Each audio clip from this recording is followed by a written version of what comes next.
Hi, Autumn here. Being a teenager can be hard, especially when you're the new girl in school. That's why it's important to study up on the changes your body will be going through. Especially if those changes happen when a round pink alien turns you into magical girls. Even magical girls like us have to deal with mean teachers. Yeah, like those suspicious new male teachers and their boss, Misogyny. Even though Misogyny is super hot, she and the other teachers are evil aliens in disguise who torment students to feed off their emotions. But we're going to defeat them all with love and friendship. And terrifyingly powerful magic. And maybe a knife. Yeah, I'm going to need you to roll for that. Oh, shit. Find out who triumphs on the latest season of Bits Before Crits, Magical Girls versus the Male Gaze. We are the magical girls. And the male gaze believe in elevating women's voices, so they're not on this ad. Check out Bits Before Crits, available anywhere you listen to podcasts. Bits Before Crits? Bits Before Crits. See ya See ya there. This is Table Top Babble. I'm James Introcaso.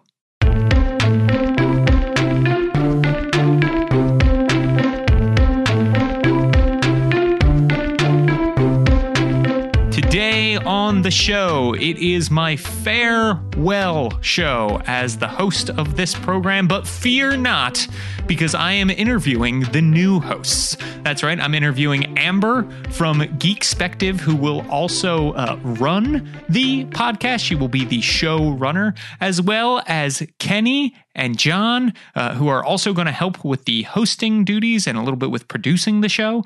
And it is a great conversation with three great people who are going to turn Tabletop Babble into a masterpiece. I'm so excited to become a listener of this show because I'm already a fan of the three of them. And you are about to, if you're not already. Here's my interview with them. Okay, everybody, now I am here with some amazing people, the new hosts of Tabletop Babble. Welcome to the show. For people who don't know, let's go around the table, let them know who you are and what you do in the world of tabletop role-playing games. And Amber, let's start with you. Yeah, sure. Hi, I'm Amber, aka Rocket Orca on Twitter and all the social medias. For the most part, I create actual play content under geekspective.com. That's where I do most of my TTRPG stuff, but I've also broken into the actual graphic design world of TTRPG. So I've been doing page layout for titles like Flames of Freedom and Bolt RPG, which will be come soon, whenever this airs. And so, yeah, I've been doing a lot of graphic design work, illustrations, that kind of stuff. Yeah, absolutely. In fact, I think if people are listening to this right now, the Flames of Freedom Kickstarter is still ongoing. You might still have a couple days left by the time this airs. So check it out and check out Amber's work on Design Hander, which is a great series where you can watch her in real time design stuff, which is really cool. That's very fun. And how about you, Kenny? Who are you and what do you do in tabletop role-playing games? Hi, my name's Kenny. I'm at Wolfmere on Twitter. I got my start in a very specific way. I started my entire Twitter account because I just wanted to post daily inspiration stuff about dungeons. I did that for a while. Thought about every once in a while I think about restarting it and kicking it up once again. But since then, I've published mostly one-shots, a few supplements for TTRPG stuff. I've done a lot of work with Dungeon World. I've got a Dread adventure in the works. I've got all kinds of things in the works. But yeah, I'm excited to start on this project. Yeah, and you're also Geekspective's best intern and content creator. Yeah, the greatest intern for Geekspective of all time. AKA a free intern. AKA the only intern. AKA the only intern. Right. Listen, as a person who runs a podcast, everyone's kind of an intern. Yes, exactly. That's true. So that's a title you should wear with pride. Greatest intern. Definitely. Exactly. And finally, John, who are you and what do you do in the world of tabletop role-playing games? Yeah, I'm John. I'm a Crossways GM at Twitter. I'm honestly, I'm a longtime player and GM. I've got a lot of journalism experience, but I haven't made anything. I haven't published anything. But I've written a lot about it. Years ago, for a newspaper I worked for, I got to do a column about gaming that I got to do every week. And so kind of nice to be able to actually write about stuff that I really enjoy doing instead of stuff that I don't. Nice. Well, it is awesome to have you here. Now you get to talk about stuff that you enjoy doing. It should be fun. It should be.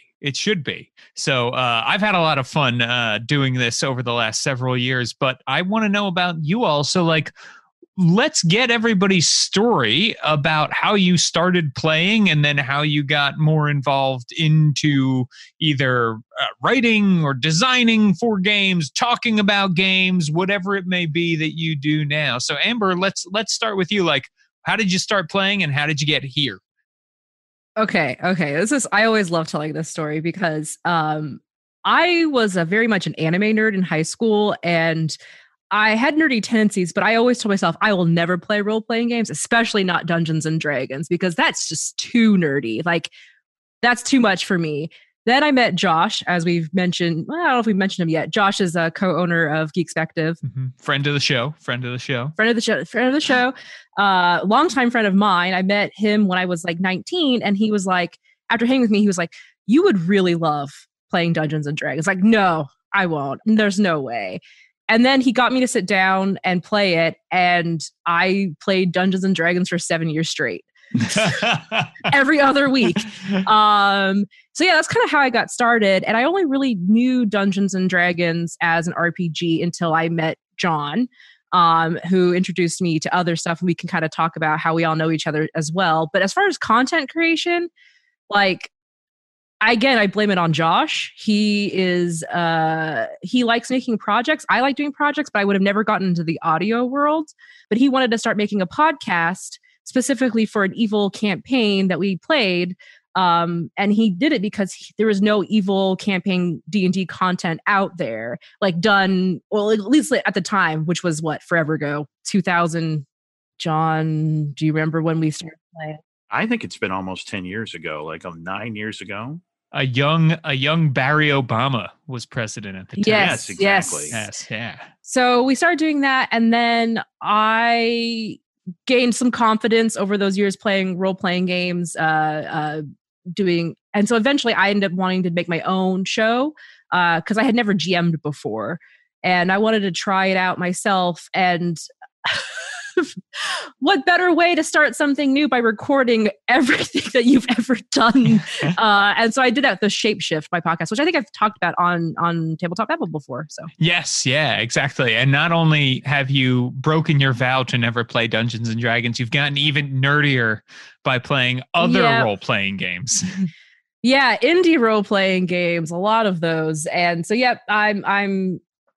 and as far as content, other content, I blame Twitter for it. I got on Twitter, and then you meet a bunch of people and they're like, "Hey, you're a graphic designer. You do the design stuff. How could you do this for me?" And then pretty soon I'm now very deep into making stuff for RPG content. Excellent. Yes, it's pretty awesome. And I'm glad that you're here, and I'm glad that you're going to be hosting and show running. We should mention Tabletop Babble. So what about you, Kenny? What's your story? How'd you get from never playing to here? I would add on to what Amber was talking about, where the whole narrative of, listen, I'm a geek, sure, but I'm not that kind of geek. She stepped up beyond that into live action role play. And to me, that's still the bar of look, I play role playing games, but I'm not a nerd. All right. Come on. I got you into a true dungeon. I did do a true dungeon. I don't own any tokens or I don't either. or coins or whatever you call them in that space. But I did have the exact same experience. I was, before anything else, I was a Magic the Gathering nerd. And yes. I had a friend, when I first started college, I had a friend who played D&D, and through a significant other, I got roped into a game. And going into it, I thought exactly the same thing, where it's look, I play Magic, sure, but I'm not a nerd. All right. I don't play D&D. I'll play some D&D. It's fine. And the very first role-playing game experience I had was the prototypical D&D experience. It was D&D. So as standard as you can get. And the adventure itself, it literally started in a tavern, and it led to a bar fight that was started by some goblins. And eventually we fought like a dragon in a swamp. It was like the most like literally bog standard D&D that you could play. Nice. But that roped me in, and I started a game in college. A friend of mine was running, and simultaneously with that, I was like, "This is cool." And my friend was like, "You should listen to this." And he pointed me to the AC Inc., the Acquisitions Incorporated podcast, the original few runs that they did. And that's what really roped me in. I listened to those over and over again. And that's what taught me the rules. That's what taught me that it could be fun. That's what taught me about how it's just about being with your friends and telling this story. And that really became sort of the template that led me into the game. And then past that, what got me beyond just playing the game to I'm doing this more as a hobby and more as a creator was Source of Victory and Fourth Core in 4E Dungeons and Dragons. We were on your show. We talked about Death Trap Dungeons. That's right. Yeah, people might remember you as Dr. Davy Jones. At the time, yeah, yes. that was the name that I was using. And I published a few adventures where I was basically just like, at first I was puzzled by Fourth Core, which I think is a pretty common reaction to Death Trap Dungeons. It's a very particular taste, but it got me intrigued enough that I was like, I want to see if I can do this. And just trying to emulate it is what got me into publishing. And even still, I think the thing I'm best at is making just actual dungeons. Even in my home campaigns, like I love big, wide open role playing, but what I think I'm actually good at is making a dungeon, making rooms that you're exploring that branch into other rooms, the items that you need, and all of that stuff, I think is my bread and butter. Nice. That's very excellent. And John, what's your story? Well, I'm sorry to admit that I was a nerd the whole time. I'm a grognard nerd, so take this for whatever it's worth. But I mean, I grew up reading, Conan and Lord of the Rings and other sorts of fantasy and sci-fi and what have you. And I was in the Boy Scouts, which is pretty nerdy in and of itself. And we went to a national Boy Scout jamboree and had to ride in a school bus overnight to get there, because that's the way Boy Scouts traveled back then. It's old school buses. And in the middle of the night, I woke up and I just heard this group of guys in the back of the bus, and they were talking about killing stuff and monsters, and I'm a fighter and I've got this +1 sword and all this other stuff. I had no idea what they were doing. Really, it was completely fascinating though. And so the rest of the 2 weeks, I don't remember anything else that happened during that Boy Scout jamboree except the Oak Ridge Boys played. And I had a really messy tent. I remember that. And I got to hang out and check out these books. These were the original first edition AD&D hardbacks, and looking through them and seeing the monsters and seeing you can make your own character and that you could actually run a game and play in an adventure. I was just overwhelmed and super interested in the idea that you could play a game in a fantasy world that you made up yourself. And so for Christmas that year, my family must have heard me talking about it for like 6 months, because they got me the basic box set for D&D back in the day. And that kind of started it all for me. I mean, I've been playing. It's been my major hobby, playing and running games for many years now. I've been in all kinds of different genres. I've watched the industry change and have been either excited or appalled at some of the things that have happened over the years. But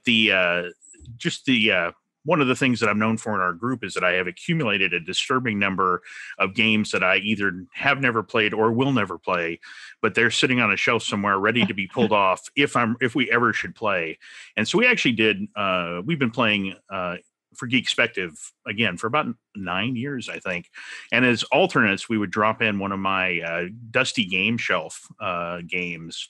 So it was kind of cool to go back and do these historic games with, younger, newer gamers who had no idea what a Palladium was, or Boot Hill, or Star Frontiers. Oh my God. And Gamma World. We played a Gamma World. Loved Boot Hill. Yeah. So yeah, that's the kind of, as far as content creation, basically for me, it's, I'm playing a game and somebody sticks a microphone in front of my face and I get to either run a game or play in a game and have a lot of fun with my friends. And coincidentally, it makes content. It's just kind of weird the way that works. But yeah, I'm still into, I joke about being a grognard because I got some gray going on here, but at the same time, I'm into, the newer games. Like I love Fate. I'm really into the whole Fate thing.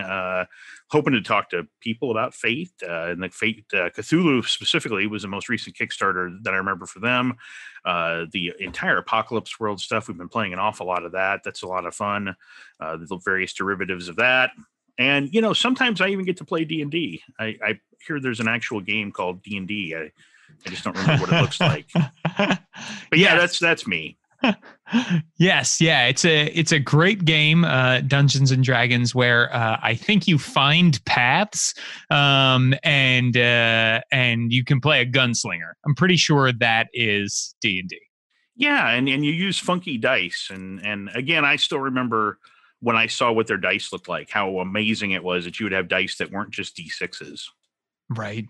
I know. It's so weird to me now because when I think of dice, I think of, the whole spectrum of dice now. And I don't realize that most people in the world still think of your basic 6-sided die with dots all over it.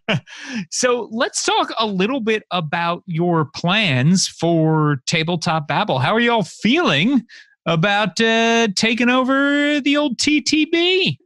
Well, I'll go first since you asked me first if I would like to take it over. So my feelings were first of like honor, like, oh my gosh, thank you, James, for reaching out to me to take this. And then my next was crippling fear. Not really. I'm kind of exaggerating, but it's mostly just like I talk about on Twitter and in other social stuff and on my games, especially Shapeshift, that I do have a certain level of social anxiety, where it's like really hard for me to put myself out there and talk to people and I'm like, oh no, I'm going to have to do an interview show where I have to reach out and talk to people. But it's good for me. Like I'm excited about that. Like this is a good reason for me to meet people and to talk to people and learn about people because I'm really interested in the community. It's just like I really left my own devices. I will not seek out people. So I think Tabletop Babble is going to be a really great experience for me to do that. Like here's a great opportunity for me, a reason to reach out and talk to people. Definitely.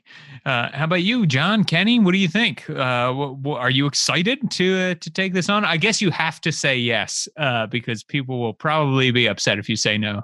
Yawn. Yeah, I mean, I'm really excited to get the opportunity to talk to game creators. I used to have a newspaper column for one of the small newspapers I worked for years ago, and got to actually do interviews and it was just a lot of fun to be able to talk to people about the hobby I'm awfully interested in, talk to the creators and see, why did you do this, and be able to dive into it in a little bit more depth than I could for a mainstream audience. I'm assuming there's going to be a lot of nerds listening to it who have the same sort of nerdy questions I might have. So that's kind of what I'm looking forward to. I am thrilled to be doing this, and to piggyback off of Amber. She talked about that initial crippling fear. It's great for me just to offload my own anxieties onto Amber to let her take that on herself, like as the showrunner. And I just basically get to tag along, have a great time talking to creators about what they want to do. Like the more serious answer, and this might be dipping into something else you want to talk about, but the thing that excites me the most is to talk to people in the space that are excited about what they're doing. The thing I've liked about your show is it does tend to be about like, what are you excited about in this space? I think we're all acutely aware of how negative things can be on Twitter in general, but also just in our space in particular. And there's plenty of room for criticism, obviously. But I'm much more interested in hearing what people actively want to create and what they're excited about making. And so I'm really happy and excited to be talking to people about what gets them going in role-playing games. Yeah, it is. It's great. And it's a great way to, I feel like I talk to people all the time now who understand like what a Constitution saving throw is, and that's cool. Like it's a cool feeling to have so many friends and have gained so much knowledge from creators and so much enthusiasm. And I think it is good. It's good for me because when you disappear into Twitter, things can get negative and sometimes rightfully so. And so I think it's good to have an outlet where it's like, yeah, but also what should we be shouting about? What should we be excited about, as well as what should we be angry about, which is always the balance we're looking for in our lives, right? Anger and excitement, and nothing that is above or nothing that is below a 9 as far as intensity goes. So, I guess one question is, do you have anything planned for the show that we could tease? Any sort of format changes, any guests, any segments, games you want to talk about, that kind of thing that you're excited to bring to Tabletop Babble? So for me specifically, I'm really excited. Basically what Kenny was talking about, like talking to people who are excited about what they're creating. And just also, this is a good opportunity for me to also highlight people's voices who may not get heard or get looked over. So the indie scene is huge right now, and there's tons of creators that may or may not get the sort of attention they need. And I really am excited about that kind of aspect where it's like, hey, you're a content creator that makes really cool stuff, but you kind of mostly based off of algorithms or just you get lost in the sea of content. Let's get you on and kind of talk it from a community aspect. So that's kind of what I am excited for and kind of have planned right now. Let me see. I got a Word document. Let me pull that up. Word document. So this isn't a Trello board, people. This is we're going Word doc. Yep, not a Trello board. This is my Google Doc brain vomit. As I've been trying to plan stuff for Tabletop. So I think, of course, game design is still a huge topic that we would want to talk about. We also have talked about production stuff. Like if you're a content creator or you want to get into content creation world, how would you go about that? Like as far as actual plays or like actually making a game from grounds up, like even like project management aspects, vendor stuff, all that kind of stuff that I think sometimes would be valuable for people to know about. They don't really think about. They just want to make a cool game, but there's so much that goes into actually getting it out there from marketing and all that. I know you've had some people come on and talk about that kind of stuff already, but it's nice to have a good spread of different people's approaches as well.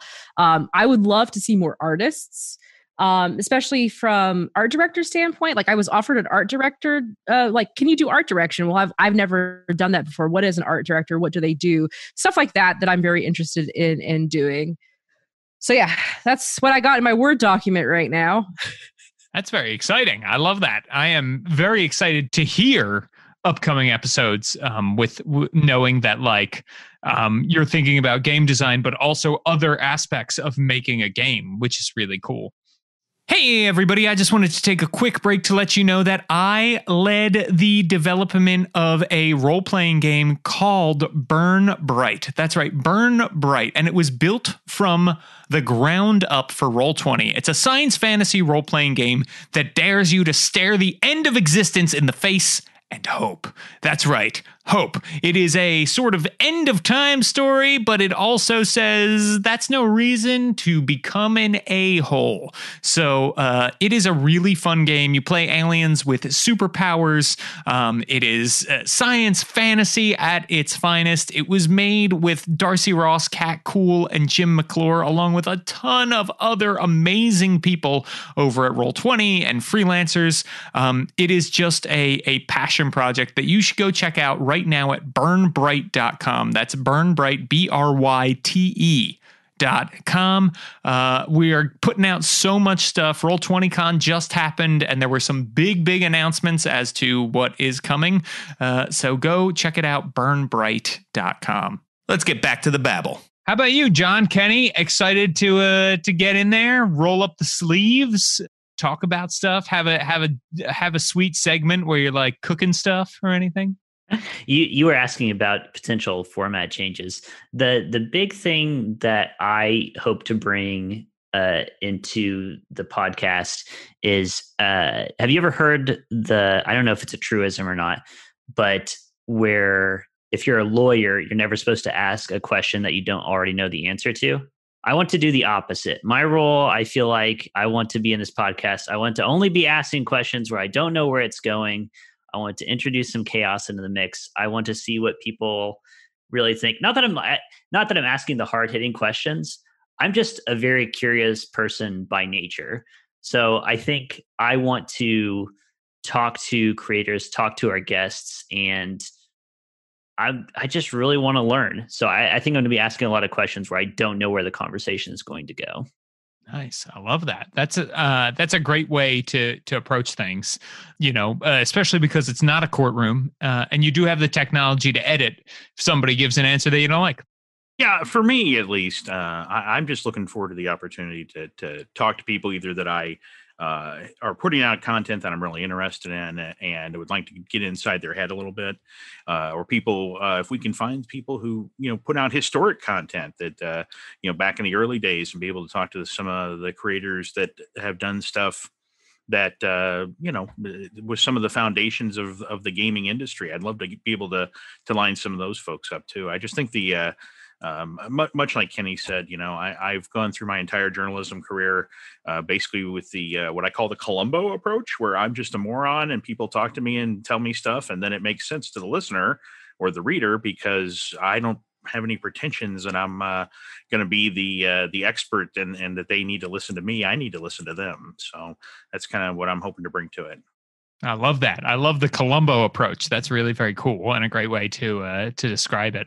And, I think 3 hosts is already kind of a different format, obviously, than Tabletop Babble is used to. How do you think this 3 host format is going to work? Yeah. So this was me introducing this host scenario because mostly I have a lot of other stuff going on. And we want to keep the same release schedule. So every Monday, I think is right, Tabletop Babble comes out. So we would like to keep that going. And with the amount of stuff that I've got going on, we all, podcasting doesn't make, I have a full-time job. We all have jobs. I knew that it might not be feasible for me alone to do this. And so I thought, maybe I could do co-host. There's plenty of shows out there that are interview style that do co-hosting. And then I also was thinking, well, it might be a good idea to have a good spread of personality and interest on the show as well. So it doesn't all start leaning towards one sort of topic area style. So I like indie games. I like rules light systems. I like heavy role play. I'm into art and design. I didn't want Tabletop Babble to just become that, right? Like I wanted to be as fully representative as we possibly could as far as interests and leaning of things. So that's kind of and that's why I brought in Kenny and also John. As you guys have heard us talking, we all have 3 very different personalities and approaches to stuff and interests. So I thought it'd be good to do that. As far as the format goes, I'm thinking I will be probably 2 to 3 episodes will be me on it. And then 1 episode a month will either have just John or just Kenny interviewing somebody. That's the plan right now. I hope it's how it goes. Also open to change depending on depending on what happens. But sure. But then of course there's opportunity for like, hey, John wants to talk to somebody who's doing a Kickstarter or something that he's interested in.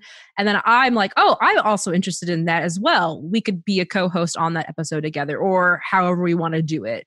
But this is a way to make sure that we're being consistent, we're making content, and it also doesn't have that weird bias of just one person, one interest kind of situation. Yeah, I love that. I think that's really cool. And I think it's a great way to approach things, that it keeps it flexible. And I frankly am jealous that I did not think of oh yeah, you could divide up the work by having like multiple hosts and get more voices on there, and that is really smart. So I am super excited. Thinking with my big brain. That's right. That's right. Yeah, no, that's really very cool. And it'll also be cool when it's like, oh, there's 2 or 3 people on this one because everybody wanted to talk or chat or however it may be. And so it really does allow you to do different things. And as we've alluded to it or outright have said that John has a journalistic background. And I was like, oh, friend of mine, please help me understand how to do these things with the words and the question. So I'm going to be looking to John a lot for that kind of experience and knowledge as well. Yeah, I'm really looking forward to it. I mean, I went from print journalism and it was in there for a number of years and then bailed out and went into radio just about 6 years ago. So if you would have told me, 10 years ago that, hey, we're going to have you host a podcast and people are going to listen to you talk and listen to you interview people, it would have been pretty intimidating. But honestly, I kind of live with my life with a microphone stuck in my face now. So I'm kind of used to it. And I think it's going to be a lot of fun to be able to do interviews about stuff that I'm really jazzed about in my personal life, as opposed to stuff that what's the most recent solid waste management district board doing this week? That's great. It certainly will be different for this program to have someone with actual journalist skills coming in and using those. So, because usually it's me and I'm like, yay, role-playing games, yay! And that's my interview style. Yeah, I don't want to oversell it or anything, but I've done a few. I mean, I expect you to have like Monty Cook in here and nail them. Just get them right, boom. Answer the question. The secret inside history exploitation of the gaming industry will be exposed. No, I don't know about that. Not doing any deep diving. Okay. Yeah. Oh, that's really, really fun. So I as we're wrapping up here, I think the big thing is that I want to express to all of you how excited I am that you are coming in and taking over the show. Like I said to Amber, Geekspective was the first choice. It was really the only place on my list that I was like, where would I want Tabletop Babble to go? So I'm very glad that Amber, you decided to take it on. And I'm very glad, Kenny and John, that you are both part of the crew that is going to continue the legacy of this show. And I also am excited to see what you do with it, right? It's yours now. There is literally, like, we had a contract signing. We signed it over, just to make everything all good. And like, I can't wait to hear what happens and to become a regular listener of this show. So we've talked about what you're excited about and the way things are going to go. Do you all have any last words before we get into where can people find you on the internet sort of part of the show? I want to live up to what I was going to say and asking questions I don't know the answer to. You, James, as someone who will listen to hopefully at least one episode of new Tabletop Babble, what would excite you? What would you be happy to listen to? And no cheating answers like, I just want to hear all you good, sweet people. Like, what would get you excited about this type of show? Oh, that's a great question. I think what gets me really excited is when I hear insights from people who are creators, be they game designers or streamers, podcasters, artists, whatever it may be, that sort of let me in on the process, right? But also teach me something that I didn't know. So a lot of the things that I've learned on this podcast, I use in game design, right? Like I can, one of the big things that I think I really learned as a designer, right? Before I was like, you make things that are fun, right? And that's how it works. And one of the things that I've learned is like about how you entice players to approach a game or scenario in the way that you envision it by rewarding certain types of play, right? As opposed to saying, you can't do this, you say, come over here and do this, right? And I remember that moment for me being like, my brain popped out of my skull because I was so surprised. So I'm looking forward to hearing more moments like that. And I think for me personally, I think when someone else is doing the questioning, I actually get more of those moments because I typically tend to ask questions where I'm like, okay, I think I know where this is probably going to go, right? So I'm excited to that. Those are the kinds of things that excite me, getting really into people's process. And one reason I definitely feel confident with this crew that people are going to get into process quite a bit. Oh, I love process. That's my whole day job is process. Yes. Yes. I have a question for you too. Me going into never really hosting a interview style podcast before, is there any like advice that you would bestow upon us that maybe like over your years of doing this that you're like, this either it be the interview style or like production or how to plan? Please tell me. So I think the biggest thing for me is that I always remember the one reason I love podcasts as opposed to like a live stream interview is that you can always go back and edit, right? So things like technical glitches or pauses or a lot of uhs and ums are never a big deal. So that's always good. The pressure is off. And then at the beginning of shows, I try to remind the people that I'm interviewing like, hey, this is going to be edited. And the reason it's going to be edited is because that makes me comfortable speaking to you, right? Like just knowing the safety net is there makes me more willing to get on the trapeze, right? And so that's why I say that it's more for me, honestly, than it is for the guests so that I can remember like, right, if I flub something or it's not the end of the world and I'll just move on and forget about it because I know that in editing we'll take care of it, right? Whereas, I used to sort of agonize over every and or stutter or flub. So that's one thing. And then the other thing that I like to do is I do like to write out questions beforehand, usually a short list. Sometimes, depending on who you're interviewing, 4 questions can be enough because they're a talker. But then the other thing is that I am not afraid to go off that script, right? And I keep that script open so that I can type things down. If I think of something like, oh, you're in the middle of a point, Amber, and I want to follow up with something, I'll write that down so that I keep it in my brain and in front of me. And also because sometimes someone will answer a question that you've already asked. And so you're like, oh, well, I guess I don't need to ask this because you answered it in this one. So that's kind of, the basic structure is I give myself a lot of safety nets and then I feel more free to improv within those. And then the final piece of advice would be that like, it becomes easier the more that you do it. So this is, I've done almost, I think Rudy and I were adding it up the other day. I think I've done almost 600 podcasts between this and stuff that I was doing on the Tome Show. And so like, I feel very comfortable now. I was sick to my stomach the first time I did it. And I was literally talking to the people I played D&D with every week the first time I did it. So I think it's always reassuring to hear that all the time, that like every creator, even actors, still get nervous before, like seasoned veteran actors still get nervous before they do stuff. And it's just always reassuring as somebody who does get nervous about things to hear, oh yeah, I'm totally me at the beginning. That was nerve-wracking for me too. So thank you. Yeah, the nerves are because you care, and I think that's good, right? That when you stop caring, it's time to call Amber and give your show to her.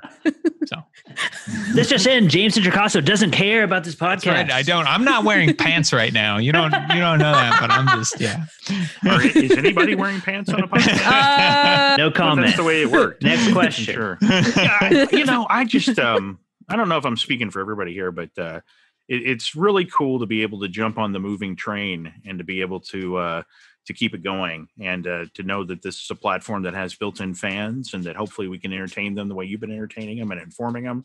And it's, thanks for the opportunity to do it and to try and follow in what you've been up to. Well, thank you very much for taking it on. I know it's no small feat. And I also, was someone paid it forward to me when I was over on the Tome Show. Jeff Greiner said, why don't you come entertain my audience? And so it feels only right to pay it forward in this way. So, yeah, pretty cool. Well, I think that is going to do it for this episode of Tabletop Babble. But before we go, let's go around the table. Let me know, where can people find you on the internet? Amber, let's start with you. Hi, yes. You can find me on Twitter at Rocket Orca. That's where you can find me. Also, geekspective.com, which has all of our podcasts, which will soon be absorbing Tabletop Babble into. You could also find all of my work at rocketorca.com. That's kind of like my website, blog, and portfolio. So check it out. Excellent. And Kenny, where can people find you? Yes, I am the unofficial official intern of Geekspective. You can find me on Twitter at Wolfmere. Amber and I host a podcast on the Geekspective network for Magic the Gathering, Red Mage, Blue Mage. We have no shortage of things to be talking about right now at time of recording, so go check that out. Yeah, for real. There are a lot of Magic news dropping all the time. Walking Dead cards, right? Yeah. Let's go on. And John, where can people find you? Yeah, again, I'm at Crossways GM on Twitter, and you can reach me at crosswaysgm@gmail.com. That's my email address. It's what I'm using for my various gaming interests and things I'm following. So look forward to hearing from more people and being able to follow more people and keep up with what's going on. Excellent. Well, thank you all so much for joining me on Tabletop Babble today. I really appreciate it. Thanks for having us. Well, that was a great chat with Amber, Kenny, and John. Thank you so much to them, and you will start hearing them as soon as the next episode pops up in your feed. I cannot wait for that. And you should not wait to head on over to Apple Podcasts. As a parting gift to me, leave this show a 5-star review to help the hosts get off on a great foot, to help other people find the podcast. It's free. It costs you nothing. It takes about 30 seconds of your time. Odds are your podcatcher app, even if you're not using Apple Podcasts, is using the Apple Podcasts ratings and algorithms to recommend their podcast to other people. So go do it. It will be such a huge help. I do want to take a quick minute here to talk to you all, the listeners of Tabletop Babble, because you have really made this show incredible and worth it. And this whole process is really, really fun and amazing, because I always get to spend time in your ears, well, like the show says, babbling. I don't know that the show would have gone nearly as long if it didn't have the support of all of these listeners. And I know that I would not be nearly as happy as I am. Right now, it is a rough time in many, many people's lives in all places all over the world. And it can be, even if it's a happy time for a lot of people, can be rough for some others. This community has always been full of people who want to help each other out, who want to support each other, and who also want to, frankly, look at people who are doing bad things and tell them to stop. Look at people who are doing good things and tell them to keep going.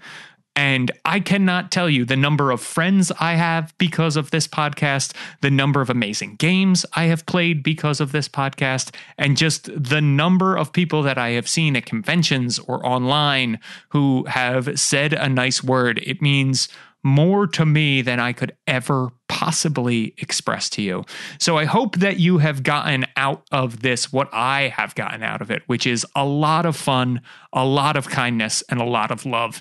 And I really appreciate that coming from all of you who are out there listening and loving Tabletop Babble. And I'm excited to join your ranks as a listener of this show and to see what the Geekspective team is going to bring. This is amazing and incredible.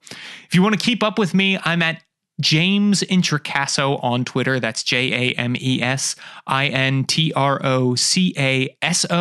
I will continue to blog at worldbuilderblog.com or .me, whichever you prefer.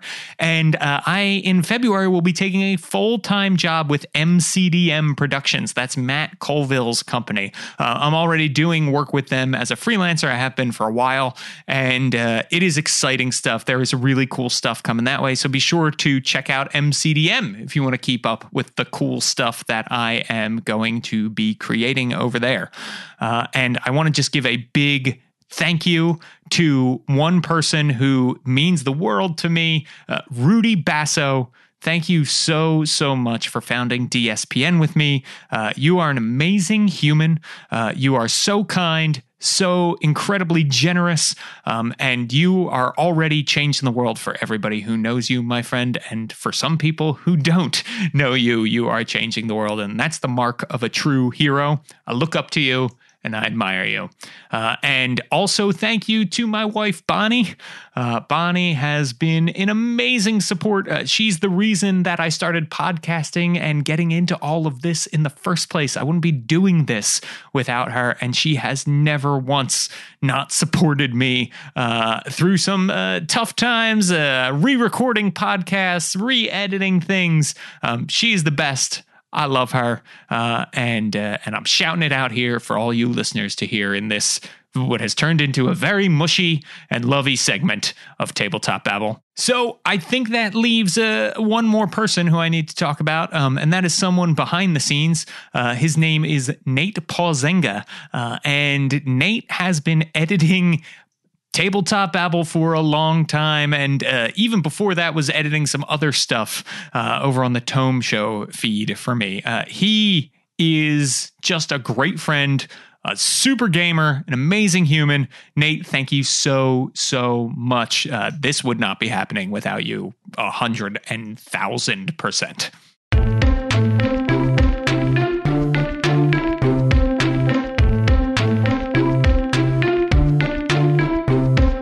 Tabletop Babble is a show on the Don't Split the Podcast Network. Thanks to Rudy Basso for founding it with me. This episode was edited by Nate Pausenga. Our theme music, which you're listening to right now, was provided by Battle Bards. Everybody, go roll a 20 for me. Or a plus or a 10, whatever your preferred system is. Anyway, I'm out. Just kidding, I'm not out. Actually, I need to leave you with this because this episode was brought to you by Kobold Press. That's right, people, Kobold Press. And you are going to want to go over to koboldpress.com, head over to the Kobold Press store, where you can find a Tome of Beasts 2. That's right, Tome of Beasts 2, an amazing book that I put a bunch of monsters into with a great team of designers, including DSPN's own Celeste Conowitch, and you can drop these bad boys right into your 5e games. All kinds of awesome stuff. Check out the Malleables. I'm very proud of those little bad boys, the Mead Archon, the Dragon Flesh Golem, and so much more. So, like I said, head on over to koboldpress.com. Check out the Tome of Beasts 2, and maybe the Tome of Beasts 1, Creature Codex. Get a lot of monsters for your game. And now I'm out. For real.